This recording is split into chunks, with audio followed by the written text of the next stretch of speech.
ready? Yep.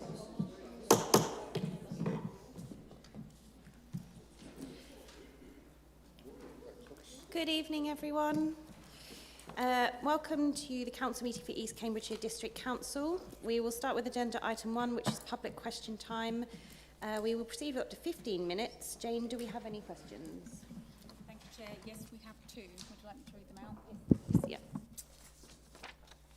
The first one is from Fiona Wynne, who is the biodiversity lead from Sustainable South East Cambs and surrounding areas. Sustainable South East Cambridgeshire and surrounding areas is aware of public concern around chemical spraying by the council's trading company ECTC, including apparently unnecessary spraying around litter bins, walls, signs and benches in public open spaces, which could easily be controlled by means of strimming or hand tools rather than the use of chemicals. A herbicide-free approach can have significant benefits, including biodiversity protection, supporting pollinators such as bees and butterflies, improved soil and water quality, preventing chemical runoff into local waterways, health and safety improvements, reducing public exposure to chemical herbicides.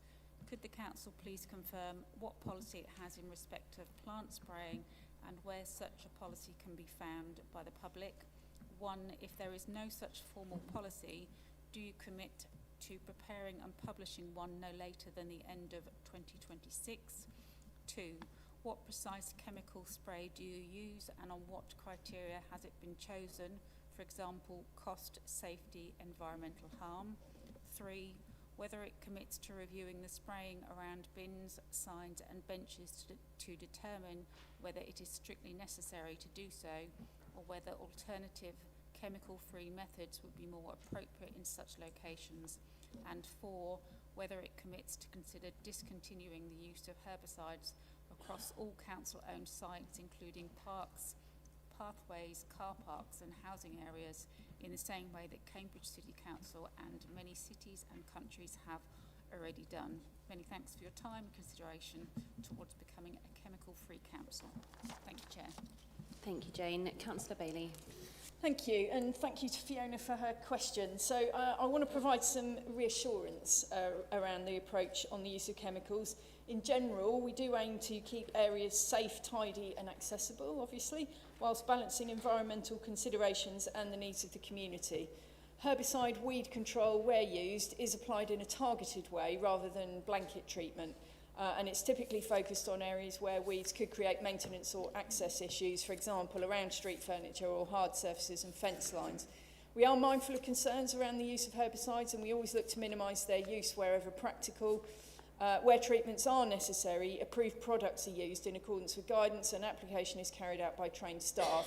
At present, glyphosate is the chemical that is used, and the UK regulatory body known as CRD, Chemicals Regulation Directorate, which is a division of the HSE, has always been very pro-glyphosate. Our pesticide policy reflects our current practice, and we continue to keep this under review to ensure we strike a balance that we strive to achieve. And the Council is, of course, committed to improving biodiversity within our parks and open spaces, for example, planting trees, improving hedgerows and sowing wildflowers. Thank you, Councillor Bailey. Jane, we had a second question. Thank you, Chair. Second question is from Mark Grooms, who's the chair of Ely Wild Space.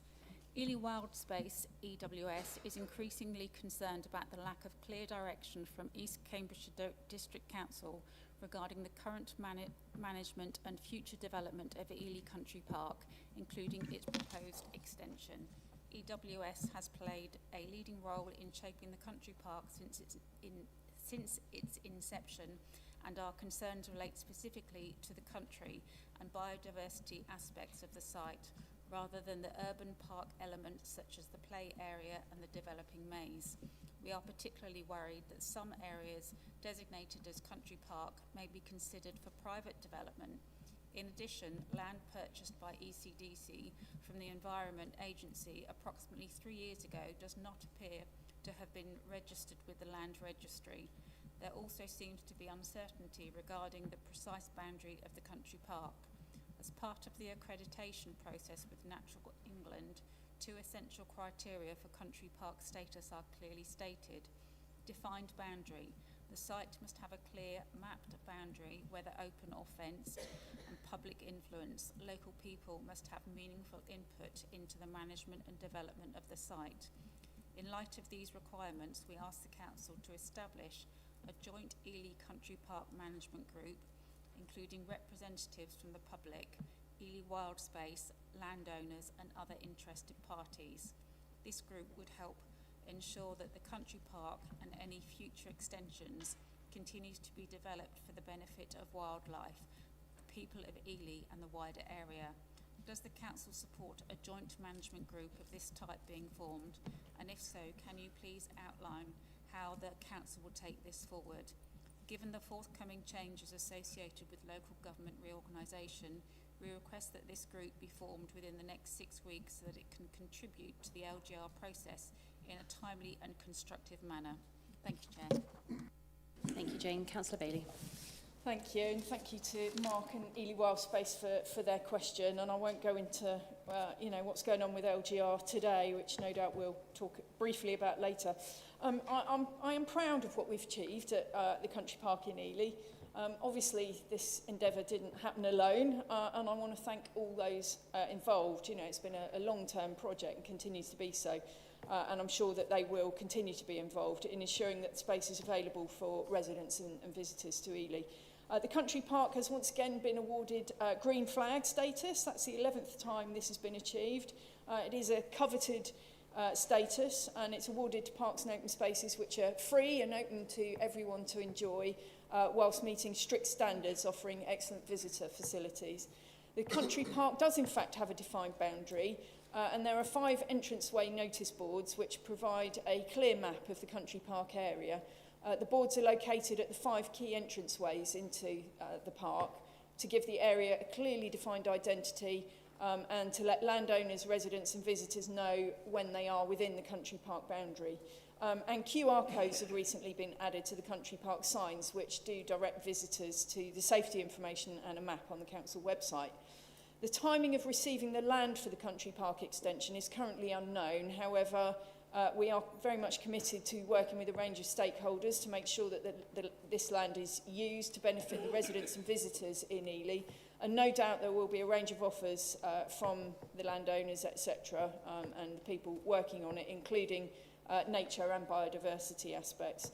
Development of the Country Park has been carried out in a phased approach so that proposals can be influenced through consultation with users and local interest groups. And the Council carries out consultation throughout the year, seeking the views of the site users so that development is shaped by the community. The Council has consulted with the community, including local schools, groups, the local access group and site users, to ensure that all needs are taken into consideration so that Ely Country Park continues to provide a high-quality visitor experience. We've delivered a number of phased improvements which have been informed by community feedback, and we're now working on installing a butterfly mound which will enrich the biodiversity at the Country Park. The Council does have a management plan for the Country Park, and this was developed in partnership with the Wildlife Trust. So I don't believe it's necessary to create a formal management group. We maintain our commitment to continuous engagement with all interested parties, as I've outlined. And the Council, of course, welcomes views from all organisations and individuals who wish to improve the experience for residents and visitors to the Country Park. And we've demonstrated that working together with a wider range of stakeholders has enabled us to keep delivering improvements. Thank you, Councillor Bailey. Jane, are there any other questions? Thank you. We move on to agenda item 2, apologies for absence. Jane, can I just ask you to confirm? Thank you, Chair. I've received apologies from Councillor Trapp, Inskip, Holtzman and Akinwale. Thank you. Councillor Wade. Oh, Councillor Wade, can you have that, please? Agenda item 3. Are there any members who wish to declare any disclosable pecuniary interests or other interests in any items on the agenda? Councillor DeBow? May I ask a question whether, I don't know, genuinely don't know whether it applies to anyone, but is someone who is a tenant of an affordable or social premises, property, liable to need to declare an interest in this item? I'll just check with Maggie.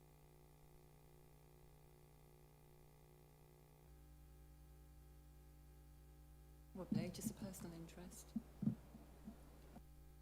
Does anyone wish to declare a personal interest regarding the motion on the agenda? Do you have one? No?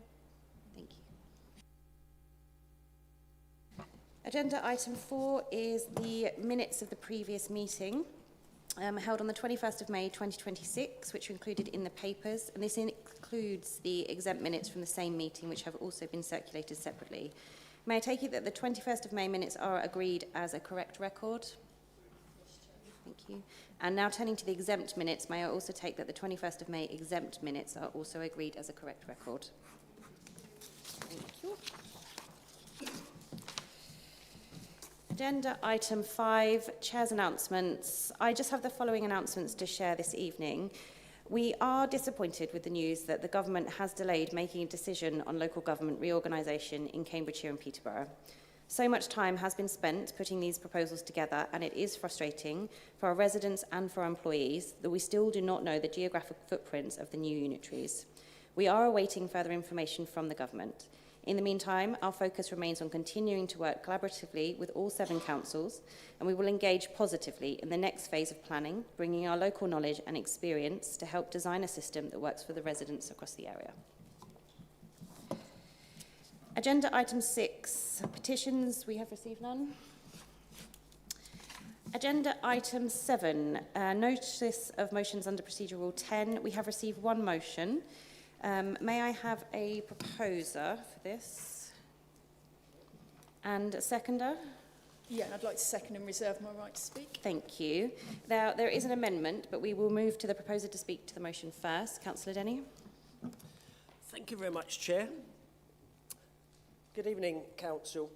Now, when we leave Chamber this evening, after full Council, I'm sure all of us will return to the stability of a comfortable, possibly peaceful, safe home. Some bigger than others, but then size really doesn't matter. What really matters is that some residents are not so fortunate in having a home which we take for granted. Good quality housing, whether social, private, rent or home ownership, is the cornerstone of a civilised society. If people struggle in poor quality homes, their lives can become dysfunctional, affecting their employment, personal and work relationships, physical and mental agility, and fundamentally their health and life expectancy. Now, if you're worried about whether your roof is going to fall in or you're feeling vulnerable because your home is insecure, this acts as a disincentive to engender better life outcomes. How can you properly live your life when you feel that your home is not a home? This council believes that all residents living in social and affordable housing deserve safe, responsive and high quality housing services, regardless of who the landlord is. Now, council recognises the important role played by housing associations and land trusts in meeting the housing needs within East Cambridgeshire. However, with 32 registered providers providing approximately 6,524 homes in the district, we are aware of inconsistent service levels experienced by some housing association tenants. I mean, I've had a number of cases to deal with, as I know many of my colleagues have as well.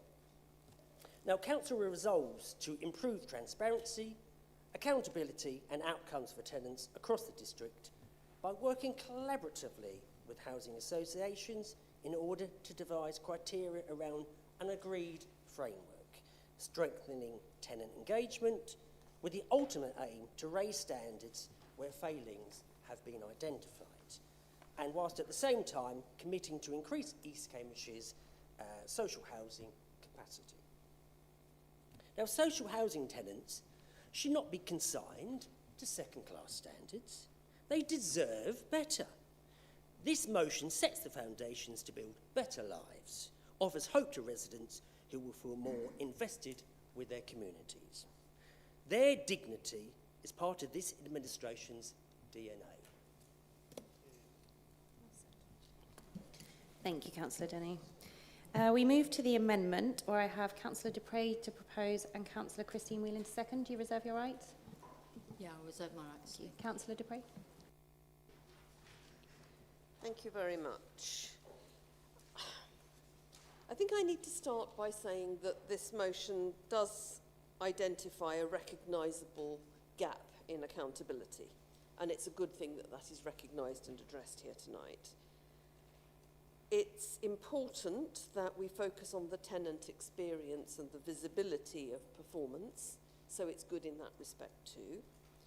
And given the numbers that we see of the different housing associations or registered providers and the number of tenancies they have in East Cambridgeshire, it's clear that there is a concentration of stock, which means that working even with just a few of those landlords could yield some quite significant results.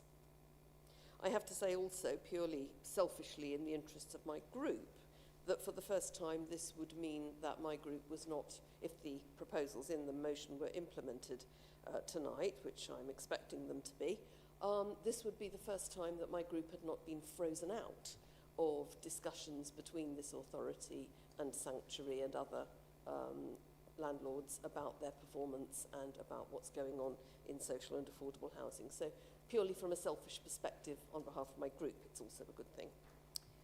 We wanted to make it stronger because we felt that there were things that this motion could do better. We're glad it's here tonight, but it could have done better. We offered up those suggestions as the basis for a conversation, and it was very disappointing that there was no willingness at all on the side of the administration even to have a conversation about it. But so therefore we are bringing it as an amendment tonight because we believe that the contributions that we would like to make have some value to this and would make it stronger. Firstly, the motion itself is wrong in stating that only the larger regulated providers are registered providers are regulated. That's not true. Publication is made of the data from the larger providers, but all registered providers are regulated. That's a simple word change, and we could have done that. The motion asks for a simple 6-monthly performance reporting framework. That's a bit vague. It doesn't specify, actually, a requirement for local disaggregation, which is absolutely key, knowing what is happening in East Cambridgeshire rather than what is happening in one of the bigger landlords across the region, which is the lowest level you can get at the moment. But we also felt it was an opportunity to say to those providers, look, we're not being unreasonable here. We could draw on existing regulatory and operational data that you produce anyway, so that this is not going to be a huge regulatory burden on you, for example. We also felt that there's an arbitrary stock threshold which is proposed for asking these providers to bring us their data. And we could include a 2-tier approach instead, ask that of the larger providers, but include all providers in maybe an annual conversation about performance and about complaints and about all the other things that would help us to measure and monitor what's going on in social housing locally. And indeed, it's probably the case that some small housing providers could present a greater risk than some of the larger ones, but wouldn't be caught with a stock threshold. There's an opportunity to create a local housing provider partnership framework or charter, and I think the alteration, which wasn't mentioned in the opening, but is an alteration to the original motion, probably goes down that route, but could have done more to specify that and cover a lot more issues. We felt that the phrase about exploring options to strengthen tenant engagement was too weak. We're not inventing this for the first time. We're not mapping completely uncharted territory. Other local authorities do this in their area. There is experience to build on. And also we felt that it was important that there should be an escalation mechanism for persistent poor performance, and this motion doesn't provide that. So this amendment would turn a motion which is basically about monitoring into a more full accountability system with meaningful localised data, a charter or partnership framework, an explicit tenant voice, a route for escalation, and a firm deadline for implementation, which is also missing from the motion. So we were trying to be helpful.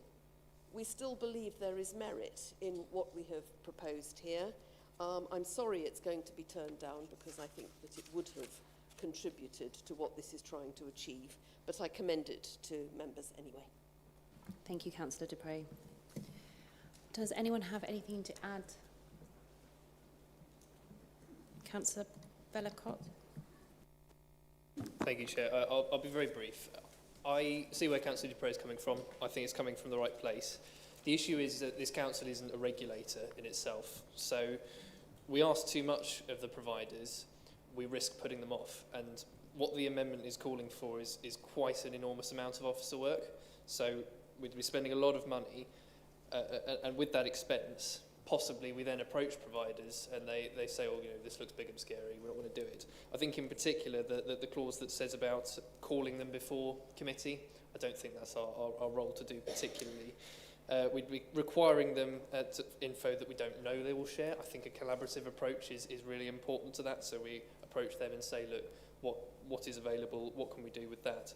And really, in my view, it's providers who should survey and have an escalation process. We have to act as a partner, not a regulator. So like I say, well-intentioned, but the original is more concise and I actually think more helpful for the issue we're trying to address. Thank you, Councillor Vellacott. Councillor Bailey? Yeah, thank you. Yeah, similarly, I just worry that the amendment tries to sort of jump in with too much too soon and predetermine how we're going to work with the providers.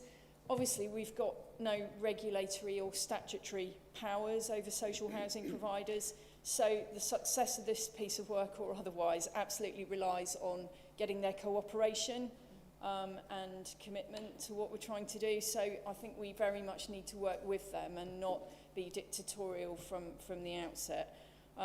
And obviously, providers in our district face very different challenges. You know, some of the providers' stock is brand new. You know, a lot of it is very old stock with a lot of difficulties. So there are lots of different challenges that providers face. Our motion is aiming to work collaboratively with providers to build a framework together for improved transparency and outcomes for tenants and residents and elected members and communities as a whole. I fear that the amendment attempts to kind of design the framework before any discussion with providers is taking place. And in places, I worry that it comes across as potentially a bit hostile.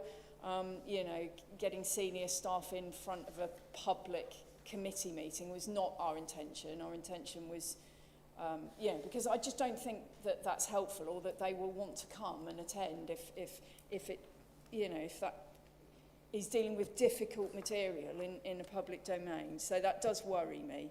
You know, this is not about having a parliamentary select style committee interrogation in public. We haven't got those powers, and that's not what this piece of work is meant to be. The amendment feels like an attempt to create an alternative regulatory framework. And I am very concerned as well that we also need to make sure we're avoiding duplication, and I fear there is a lot of duplication in the amendment suggestions, particularly around the escalation routes. So I just don't think this is the way to form new policy, and it's not the way to engage with the providers and encourage them to work with us, because we have to remember they're absolutely under no obligation to do so. So it's not that all the ideas in the amendment are bad ideas, and we may well end up adopting many of those ideas. But we need to give our officers the freedom to discuss those proposals and what they see as a good framework with our providers, decide what's practical, determine the appropriate threshold, and avoid creating unnecessary bureaucracy with this, because this is not about providing an alternative regulatory framework. So I do think that members should focus ourselves on setting the policy objectives and leave the operational detail to officers. But obviously, we will be very interested to see that when it comes back and to see the reporting that comes forward to Operational Services Committee. And it does sound like, you know, there is some good support generally for the aims of what we're trying to achieve here. So I do hope everyone, you know, can still support the idea. Thank you, Councillor Bailey. Are there any other speakers before I bring in a seconder? Councillor Whelan. Thank you, Chair.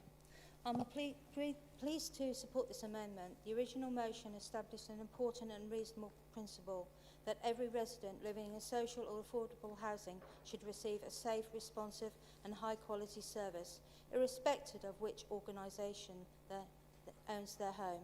This amendment does not weaken that principle, it gives it greater strength.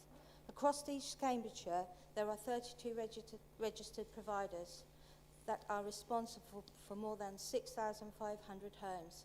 Those providers vary enormously in size, from sanctuary with more than 4,000 properties to organisations managing comparatively small numbers of homes. The amendment therefore introduces proportionality. It proposes routine 6-monthly reporting for providers owning 100 or more homes, while allowing annual or exception-based engagement with smaller providers. That allows scrutiny where it can have the greatest effect without creating an unreasonable administrative burden on the officers. It also makes much clearer what councillors and tenants should be able to see, rather than simply asking for performance information. It identifies the issues that matter most to the residents: outstanding repairs, damp and mould, complaints, response times, property safety, antisocial behaviour and tenant satisfaction. This will enable the Operational Services Committee not merely to receive information, but to identify trends, compare performance, recognise good practice and challenge areas where improvement is required. Most importantly, this amendment strengthens the voice of tenants themselves. Performance statistics alone cannot tell us whether an elderly resident has repeatedly struggled to report a repair, whether a disabled tenant can access the service they need, or whether somebody without digital access has simply given up trying to complain. Having tenant surveys, forums, reference panels and targeted engagement will help the council hear from people who are too often absent from formal reporting. This amendment should not create an adversarial relationship with housing providers. It should establish shared expectations around communication, accountability, support for vulnerable residents and the escalation of serious concerns. Where problems persist, the amendment provides a proportionate escalation process, including senior engagement, monitored improvement, actions and appropriate referral to the regulator or housing ombudsman. Finally, the requirement for an initial report within 6 months ensures that this does not simply become an expression of good intentions. The amendment makes the original motion clearer, more balanced and more deliverable. It combines effective scrutiny with partnership working and greater accountability, with a continued commitment to increase the supply of social housing. I expect that the members opposite will not support this, as they did not want to include this as an alteration to their motion. It is such a pity that personal and political disagreements get in the way of what is good for the tenants that are affected. Thank you. Thank you, Councillor Whelan. Councillor Denny. Thank you, Chair. Firstly, I'd like to welcome the input from Councillor Dupre. I mean, Councillor Dupre knows that I'm very passionate about working with all members, whatever side we're on, and I'm glad that she recognises there is a gap in accountability. She mentions about the motion being vague. I mean, I really don't understand why she needs to say that, because I think it's quite clear what we're trying to do. We didn't want to be too prescriptive. We wanted to make a designation for officers to work with the relevant providers and to set an agreed criteria. So we didn't want it to be carrot and stick. We wanted them to really get on board with what we were trying to do for our tenants in the constituency, in the district. I just want to quickly, Councillor Whelan says about tenant surveys. Now, there are a number of housing providers that actually do tenant surveys anyway. I think quite a few of them actually do them, yeah, each year as such. Now, I'm not quite too sure on the figures about how engaged tenants are, but they are out there. Yes. But potentially that could be something that comes in the criteria for the results of some of those surveys. But that is up for the officers to work with the providers to do. I'm afraid, I mean, I have to say, Councillor Dupre mentions about disaggregation. Now, again, this motion does relate to disaggregation. We're trying to get the results and the metrics for the district. So it will show disaggregation. So I don't understand why she mentions disaggregation. It just seems pointless. And there will be meaningful data that comes out of that when she says there will be no meaningful data. I'm afraid that I have to say, as much as I appreciate your time with the amendments, it is too protracted. It is bureaucratic. I mean, in my book, concise is the name of the game, and this doesn't add any of that to the motion. We wanted it to be simple, efficient, insightful, and inclusive, and I think that's what this motion does do.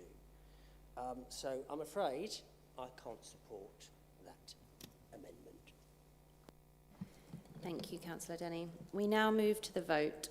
May I ask all those in favour of the amendment to please raise their hands? And all those against the amendment? The amendment falls. We now move to the original motion, where I open for debate. Does anyone have anything else to add? Councillor Dupre? I just want to pick up a few quick points. Firstly, it is a shame that we were not given the opportunity of a discussion about the amendment, and I'm not going to talk about the amendment, but I will say that I think there have been some good points made in this debate tonight, and it would have been good to have been able to have a conversation that could maybe have included some of the points in the amendment. I'm sure it wasn't completely bad. There were probably some good things in there, and it is unfortunate that that opportunity to create a joint piece of work was declined. And we will probably remember that next time we are told, oh, if only you had come to us, we could have done something jointly, because we've seen what's happened. The second point is that we are absolutely clear that this is not about setting up an alternative or parallel regulator. We are not a regulator. The amendment actually welcomed the strengthened consumer regulation of social housing by other agencies, not by us. This is about the role of the council as a facilitator of the gathering of tenant experience and of working together with social and affordable housing providers to improve their customer services and their provision. We were very clear that that was what it was about. We felt that there was material in there that could be done and would actually make the job simpler rather than more complex. Finally, I just want to say there's nothing in the motion, as now unamended, which says how members will be further engaged in this. There will be no opportunity, as far as I can see, for members to deliberate what the criteria are that are going to be used, what the subjects are, the material that is going to be gathered. There's nothing in there that actually says that. It just says that the council will receive it, not that it will help determine and agree what the things are that are going to be measured. That's unfortunate. And there are a lot of things like that this motion just leaves hanging. I know it's convenient to just start something off, leave it to officers to do, and you don't have to think about it again. But I'd like to think that members across this chamber would be more interested in being engaged in actually practically being involved with this piece of work so that we get the best outcome we possibly can for social and affordable housing tenants who are not our tenants, they're tenants of other people in the future. Thank you, Councillor Dupre. Was there anyone else? Councillor Vellacott? Thank you, Chair. Yeah, I have some limited direct experience with social housing. Certainly a lot of people in my inbox as residents, they will only engage if it's easy for them to do so. This is the main problem we're having. They don't have to share data with us. As Councillor Dupre says, we're not a regulator, so that's quite difficult. I think residents sometimes, if they don't get an adequate response from their provider, sometimes they give up about getting a response. And I think this motion is the right way to address that. They're equal to tenants in the open market. And this is providing a stepping stone of support for them. To be honest, I'm not sure I understand the comment Councillor Dupre's just made. I trust our officers. Our job as a council is to set that policy, and I trust our officers to go away and work with the providers to identify what is possible, what is reasonable, and what data is actually most relevant. And when it comes back to the Operational Services Committee, as it will, of course, members will get oversight of it. And we can then use that to tailor our help as councillors to those who are approaching us, without overburdening our officers and without scaring off the providers, having done a large piece of work. This motion says we want to work with the providers as a council for those residents, so for that reason it has my full support.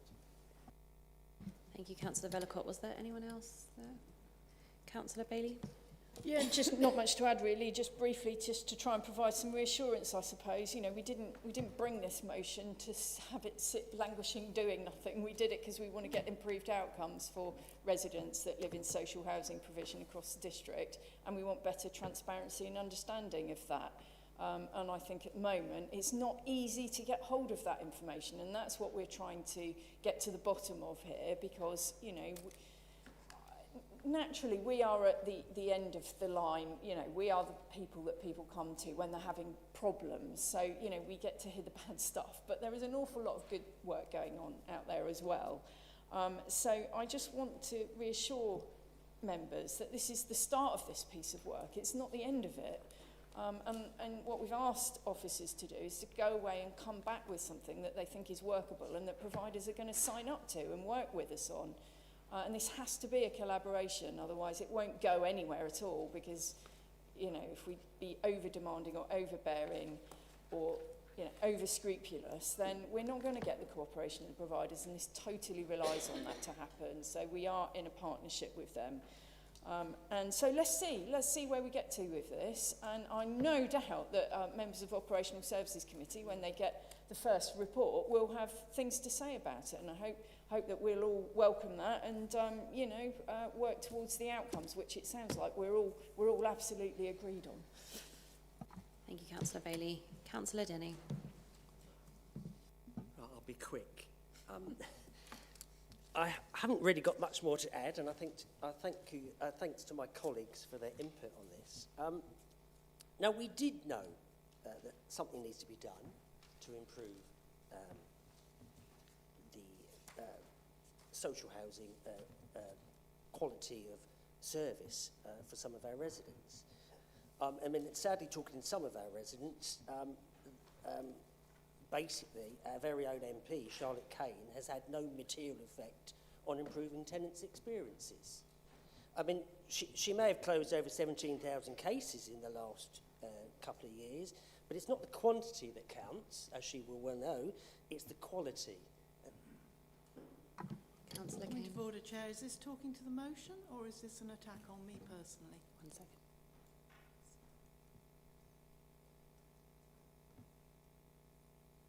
Can we ask that you just stick talking to the motion? Yeah, not apologies if I've offended anybody, but I'm just going through experiences that tenants are telling me in regard to our own MP. Can we please stick to the motion in question, please, Councillor Denny? Okay. And as I said, we knew that there needs to be changes to be done. And at the moment, there needs to be some structural change to improve the standards of some social housing and the experiences that tenants have. I think we will set very good metrics. I have every trust in our officers to do that. We will have oversight with them, and I can say to Councillor Dupre, we will be working with them. It's not a free-for-all. We will be engaged with officers in how we set the criteria, what comes out from the discussions with the various providers, and then that criteria and data we do receive from those providers, the Ops Committee will have oversight. So I do hope that councillors will support this strategic and pragmatic motion. Thank you. We now move to the vote. May I ask all those in favour of the motion, please raise their hands.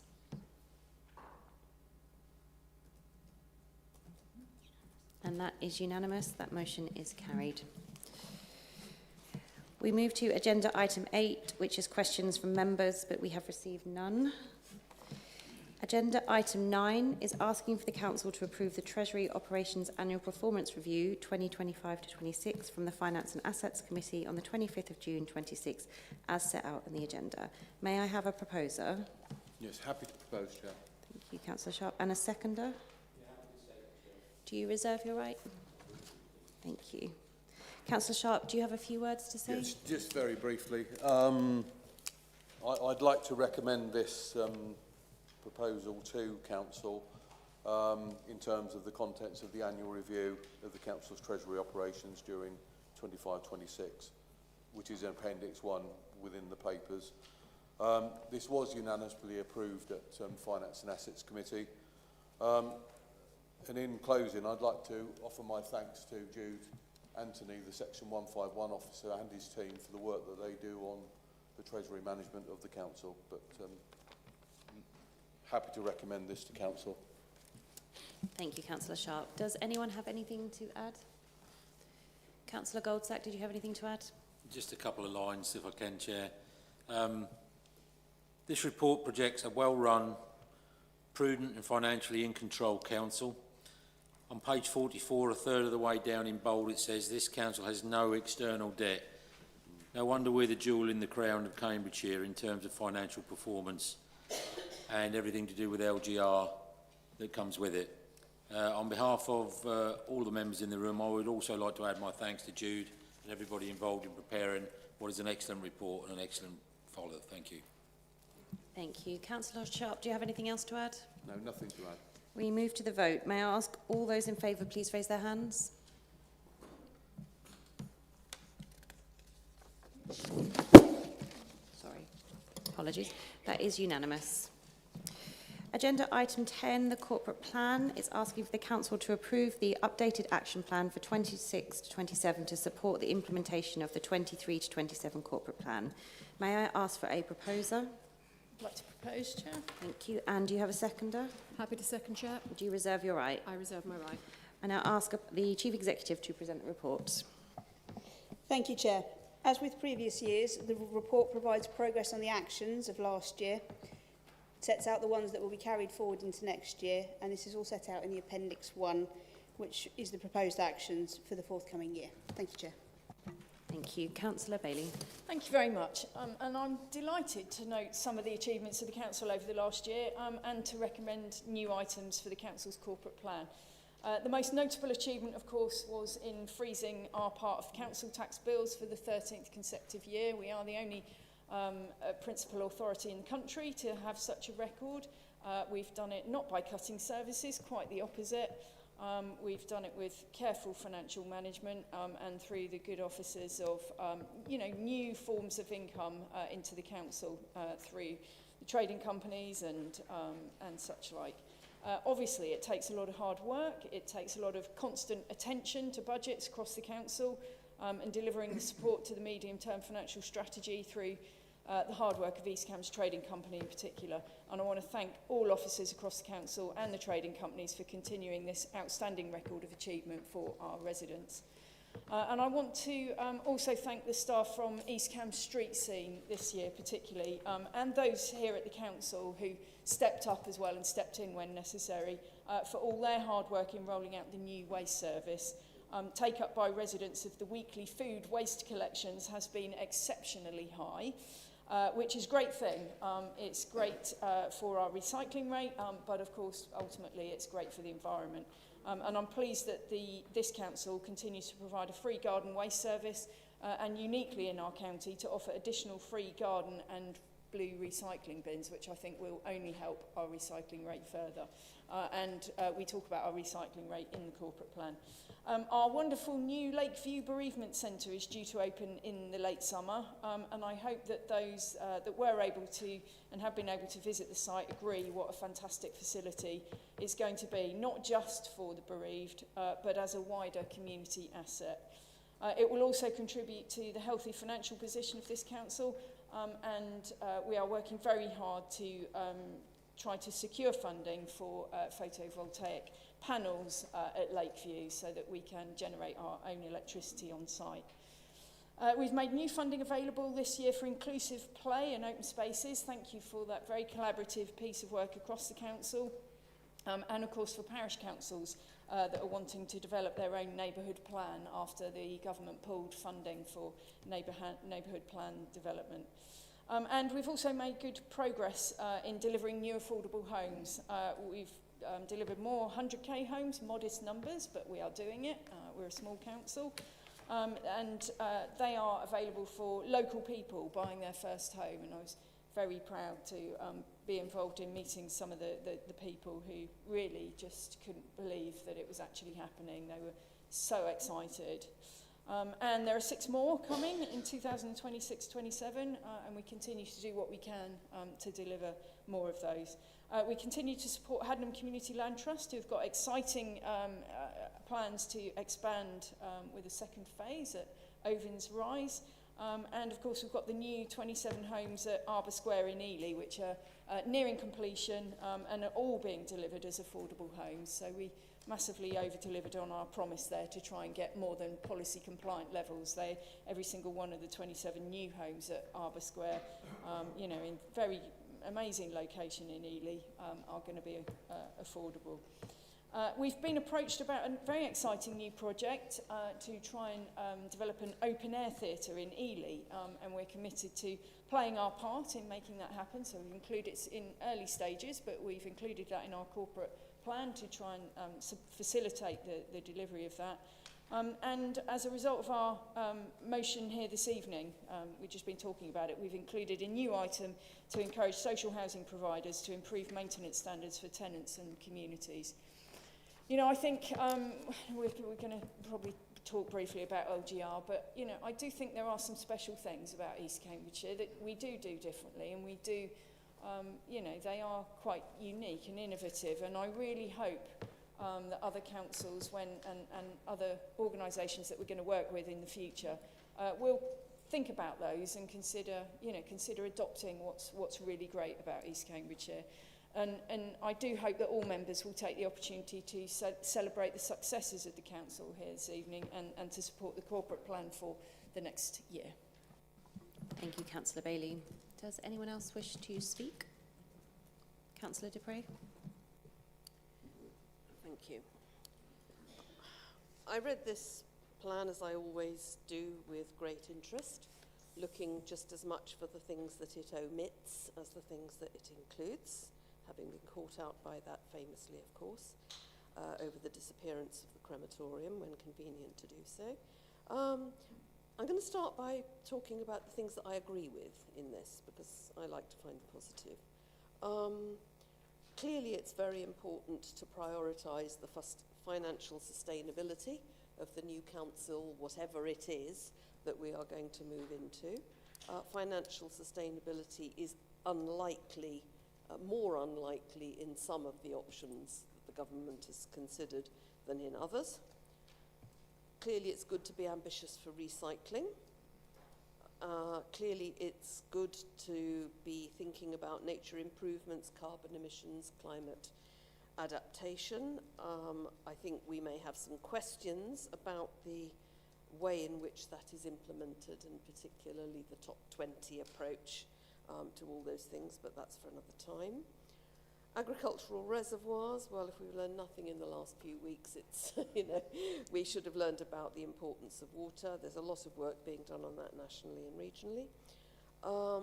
Support for local businesses is clearly key as well, though I would be interested to know whether any attempt has been made to measure the success of the grants that are given out and what actual practical difference those make to businesses locally. I don't recall having seen anything specifically trying to measure that as a piece of work. The inclusive play strategy, of course, we would support, wouldn't we? Because it was a result of our motion, and we'll be keen to see progress on that. The public space protection order to combat antisocial driving is very much welcomed, particularly in my own ward, my own village indeed, of Sutton, where it has been a persistent problem for many years, and I'm hoping that once that is implemented, that will make a big difference. And the final thing I would like to agree with is the participation in the low-income families tracker use, which has been such a success in Lib Dem-led South Cambridgeshire for several years now and brought in huge amounts of money into the local economy, as well as helping lots of families who are in difficulty or on the edge of being in difficulty. Disagreements, of course, we will always disagree with the crematorium.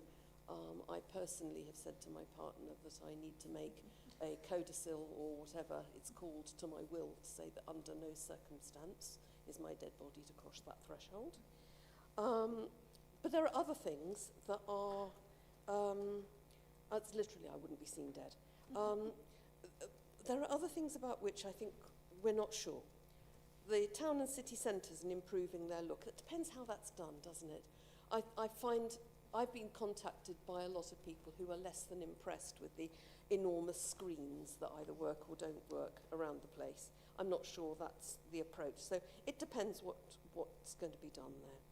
The environmental crime enforcement policy, that's fine. The revision was actually due this month. That we were due to have an update agreed by July 2026.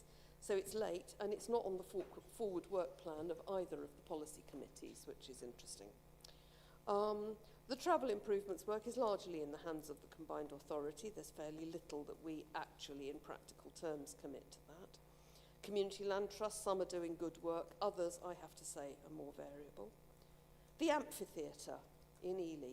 There's no site, there's no planning application, there's no stated source of funding. What does facilitate delivery even mean as a district council? And does that in any way preempt a decision of a future meeting of the planning committee? So until we know where that's going to go, who's going to pay for it, how it's going to run, will it be accessible to people or will it be a sort of a ticketed thing? We don't know. We can't really say. It's just an odd thing that's been tossed in there that it's the first time we've heard of.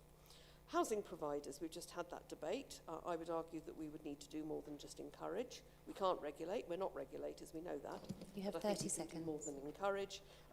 We're interested to know why there's no reference to the implementation of the empty home strategy that was agreed only recently. Have we dropped that? Why? Or indeed the High Street Banks motion, which we agreed in May and which also doesn't feature here at all in terms of implementing that, which is something that's very important to a lot of people. Thank you, Councillor Dupre. Councillor Hunt. Thank you, Chair. I was rather surprised to the previous member's speech. She implied that there was some CLTs had been a success, some had been a failure. To my knowledge, only one has not happened yet, and that's what you might call Wilburton and Streatham Phase 2. And really, Chair, that point just of goes... personal explanation. Sorry, one Chair. second, Councillor Hunt. Point of personal explanation. I will not have members putting words in my mouth. At no stage did I use the word failure in connection with any community land. What did Would you you like say to then? confirm the Unsuccessful? wording that you did use, Councillor Dupre?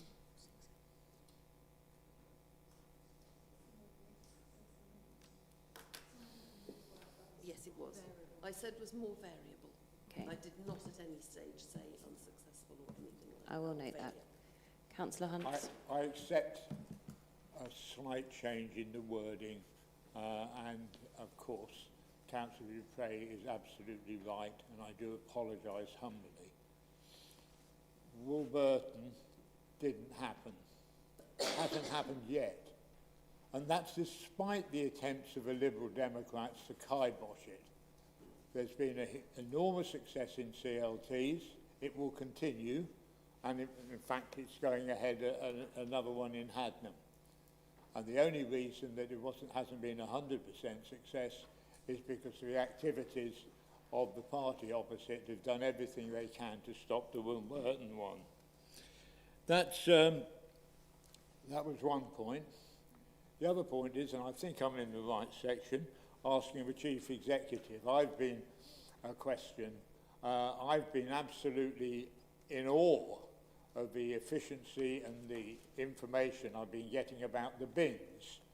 I mean, the bins are, there's been going on for some time. I've got cards on my wall pinned up so I know what to put out. I've got things on my work surfaces telling me what to get out.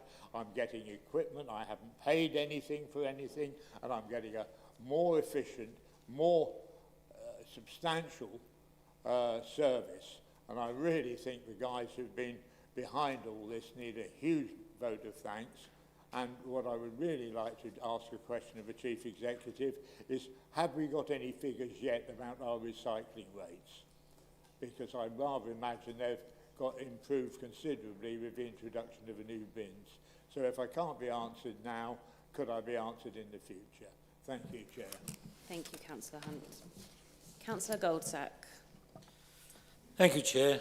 I'd just like to commend the report, but for one very, very simple reason. A small council like East Cambs and the administration can lay out before the public exactly what it's going to do. Wouldn't it be nice if the incoming person at Prime Minister next in line could do the same and perhaps give us a word on it? And I actually think that would be across the floor agreed. I think we're all entitled to know what's coming. What this does for East Cambs residents is tell them exactly what's coming. So I think we should applaud it and get behind it. Councillor Vellacott. Thank you, Chair. Councillor Dupre has given me a fantastic idea. I must write a codicil in my will to go to Lakeview Bereavement Centre.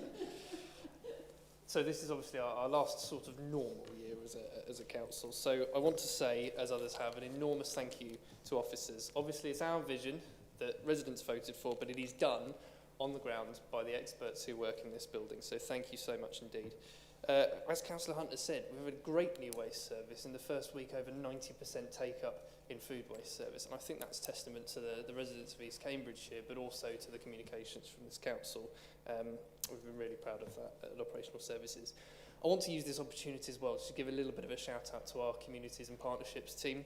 They do amazing work. They do outreach all over the place. We recently had a community safety meeting in Soham, but they're a forum for getting help and getting advice and signposting, particularly for young people where they might not otherwise have that forum. So thank you for all your amazing work.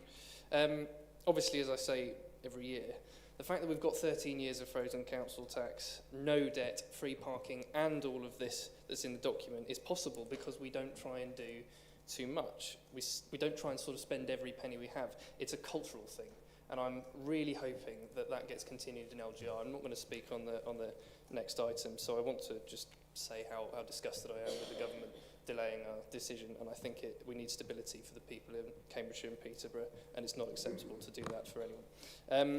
But, you know, despite the fair funding review, the unfair funding review that's reduced our funding, assumes we'll raise council tax every year, despite the planning changes, everything that's been thrown at us, our corporate plan stands up for residents with no service cuts at all. Not a word in it is superfluous, not a word in it is left out. It just simply does what residents expect of us and helps them to get on with the rest of their lives. So I say to our neighbours in LGR, don't dismiss us. We do face the same challenges. Yes, we're a small district, but we face the same challenges, but we do it with an out-of-the-box approach, and we've got to look after our residents. And I think the best way to do it, you know, we are different. Long may that continue. I'm as proud to support this corporate plan today as I was standing for election on it when I was 18, because just above all else, it sets up our council so that the people we serve can get on and make progress in their lives. Thank you. Councillor Ambrose Smith. Thank you. The long-term empty home strategy. When I first heard about the appointment of our new officer, Adam Cliff, who reports to Nick Baker, I was instantly in contact with him. I have been aware of a house near my own home that's been empty in excess of 10 years. I contacted him. Councillor Ambrose Smith, sorry, may I just ask that we stick to the motion that's in the corporate plan that's in front of us, please, not discussing the housing thing. Sorry, I was just responding to the lack of empty home strategy, but I'd be quite happy to leave it there. Thank you, Councillor Ambrose Smith. Does anyone else have anything to add? Councillor Huffer. I'll keep this brief, Chair. East Cams Conservatives delivering services throughout the district on time, on track and on budget, with a fantastic team of officers providing support, backup, with a waste service that is second to none. They have been magnificent over the last 6 weeks in extremes of heat, and they're out there every day. And I just think we are so lucky to live where we do. And the longer we can continue to provide this, parish councillor said to me recently, well, if you can do it, why can't others? And I said, that's a very good question. And hopefully, if we ever find out what district or what option we end up with, we might be able to offer advice to the other district councils and county councils to say, if you think outside the box, if you go the extra mile, you can deliver services on time, on track and on budget. Thank you, Chair. Thank you. Councillor Bailey. Yeah, I just want to say something in support of our community land trusts, because I don't like the poke that some are doing good work and others are more variable. There are one or two that attempted to get off the ground and decided not to continue for whatever reason. But the community land trusts that exist in our district are made up of volunteers who give hours and hours and hours of their time, sometimes under, you know, they go through phases where it gets difficult. And they do this because of their belief about delivering facilities and homes and local services for local people and meeting the housing needs of their communities. And they do it selflessly, completely selflessly, and they give of their time and their skills and their energy. And when I look at our community land trusts, you know, and I've met with lots of them recently, we've started holding CLT forums, which have been fantastic to, you know, share discussions with other CLT trustees, because I am a CLT trustee. And when I look at all of them, they're all doing fantastic work. Kennet are going great guns. They are getting registered provider status. Haddenham is onto its phase 2 in what is an absolutely fantastic site looking out over the landscape. And phase 2 is just going to be equally as brilliant. Streatham and Wilburton, I think, are on phase 4. And as we know, they're getting ready to deliver a brand new GP surgery for the people of Streatham and the wider area. Yeah, I cannot knock that. That is a fantastic thing to be celebrating. There's Thrift Soham, which carries on doing what it does quietly, Swaffham Prior, Swaffham Bulbeck. We've had heating schemes. You know, community land trusts are absolutely flourishing in East Cambridgeshire, and I just want to give them a shout out and say a massive thank you to all of them for what they do. Thank you, Councillor Bailey. We move to the vote. I ask all those in favour please raise their hands. And all those against? And all those abstaining? Thank you, that passes. We move to agenda item 11, which asks the Council to consider a proposal to establish voluntary joint committees with the councils in Cambridgeshire and Peterborough before the publication of the structural change order. In light of the decision from government this morning, confirming that the local government reorganisation decision has been formally deferred until October, from the Chair, I propose that this item is deferred to a future meeting of Council. Do I have a seconder? Yes, Chair, I'm happy to second. And reserve my right. Thank you.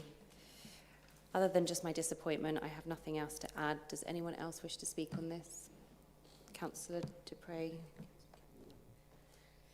Thank you, Chair. Yes, I think the decision or lack of a decision today was absolutely extraordinary, and it was a slap in the face to everybody, whatever their disagreements, who have worked so hard to try to abide by the government's criteria, to submit options, to evaluate options, and to do all of that on time. It's been a huge effort by everybody.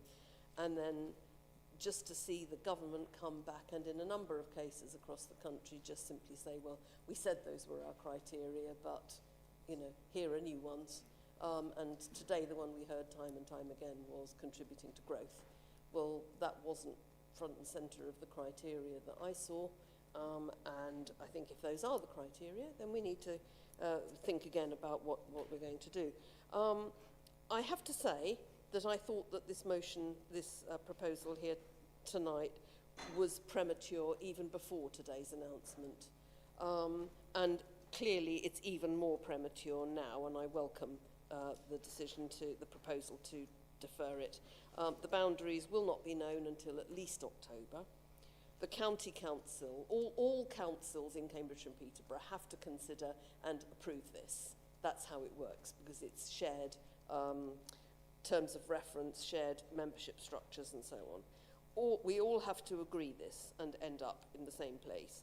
And the county council is proposing to consider this at its full council meeting on Tuesday the 13th of October. That was the case even before today's announcement. So the next meeting of this full council is just 2 days later, on Thursday the 15th of October. And it seems to me that for the sake of 2 days, it would be worth having a lot more. Hopefully, if the government has made a decision, we will have a decision, but at least we will have had a lot more work done on the terms of reference and on the membership structures. And maybe we will be in a better place to actually make the substantive decision at council in public, rather than just delegating everything to officers to do. So I very much welcome this, and indeed if it hadn't been moved by you, Chair, I would have actually moved the deferral myself. Thank you. Councillor Kane. Thank you, Chair.